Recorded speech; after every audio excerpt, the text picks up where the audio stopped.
आप ठीक है ना? हाँ बेटा।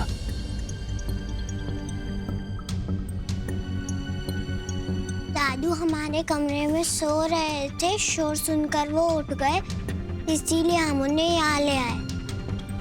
काकू साहब, हद होती है, बस कर। अपने गलत इरादों को पूरा करने के लिए तू पैसा का इस्तेमाल कर रहा। तूने उन्हें बच्चों के रूम में सुला दिया कि तू और ये जानवी। काकू साहब प्लीज, आपको मेरी बात पे भरोसा नहीं है? बाबा की बात पे तो भरोसा होगा ना? बाबा से पूछ लेते कि उन्हें बच्चों के कमरे में कौन लेके गया था। बाबा, आपको बच्चों के कमरे में कौन लेके गया था? किसके साथ गए थे आप?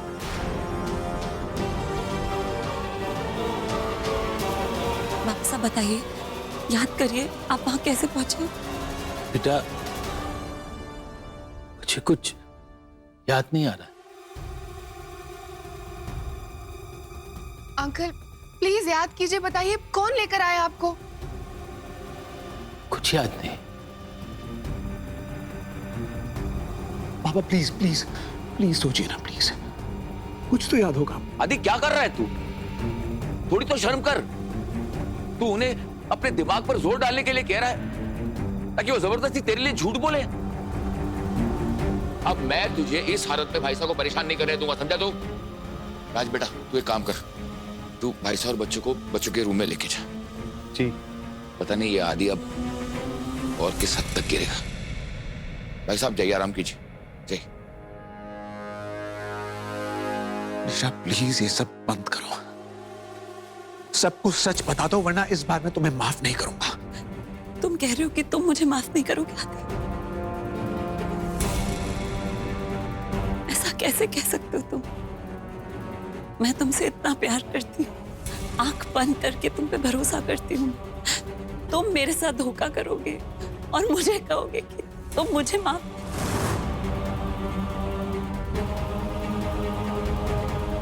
You know what? मुझे अब सब समझ में आ गया। मुझे पता चल गया है कि तुम क्या कर रहे थे। तुम मुझे डिवोर्स क्यों देना चाहते थे? सब समझ में आ रहा है आदि। रात रात भर ऑफिस में रहते हो, घर तो आते ही नहीं हो। वो सिंगापुर का पेंट हाउस की बंटवारा जो तुमने किया, हमेशा सबके सामने मुझे नीचा दिखाते रहते हो। क्यों? क्योंकि तुम्हारा और जानवी का अफेयर चल रहा है।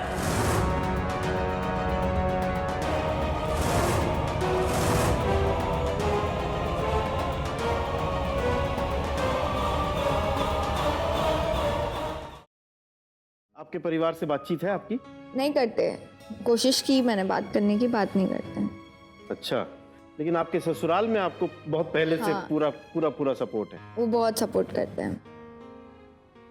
आपने इनमें से कौन सी ऐसी चीज थी जो एक्सप्लोर की शादी के बाद? इनको मैंने ज्यादा कभी कुछ अपने बारे में इतना बताया नहीं, पर जो भी पता चला वो मिलने पे जितना पता चला। क्या पता चला शादी के बाद? बहुत सारी बातें पता चली। सबसे इम्पोर्टेंट बात थी मैडम जी का गुस्सा। हफ्ते लगते हैं मनाने के लिए, मिन्नतें करनी पड़ती है और मानती है 10 मिनट के लिए और 15वें मिनट पे गुस्सा।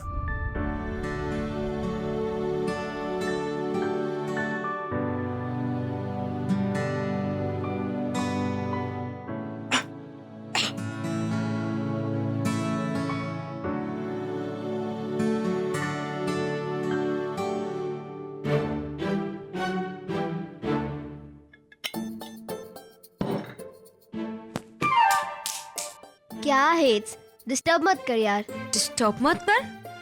बोल तो ऐसे रही है जैसे कोई बड़ा इंपॉर्टेंट काम कर रही है तू।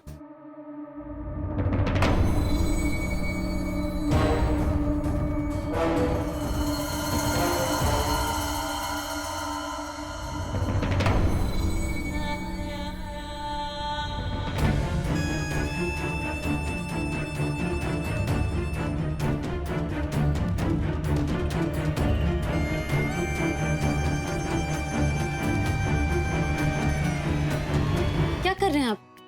तुम्हारी चोट देख रहा हूं। अरे उसकी कोई जरूरत नहीं है। अरे मुझे देखनी है ड्रेसिंग ठीक से है कि नहीं। अरे ड्रेसिंग ठीक है, आपको कुछ करने की जरूरत नहीं। चुपचाप हाथ दिखाओ। अरे सब ठीक है, आप छोड़िए ना, मैं देख लूंगी, मैं ड्रेसिंग नहीं कर दूंगा। चुप रहो ना, तुम्हारी मुंह पर ड्रेसिंग करूंगा मैं। क्या? और नहीं तो क्या। अरे लेकिन इतनी चोट ही नहीं लगी है जितने आप परेशान हो रहे हैं। अरे चोट नहीं लगी, तुम चुप नहीं हुई या तुम्हारा नाक तोड़ देंगे आप मेरा। तुम्हारी नाक पर बटन दबा दूंगा मैं, उसके बाद बोल नहीं पाओगी कुछ भी। लेकिन मैं बता रही हूँ ना, ठीक है, अभी ड्रेसिंग करने की जरूरत नहीं। अभी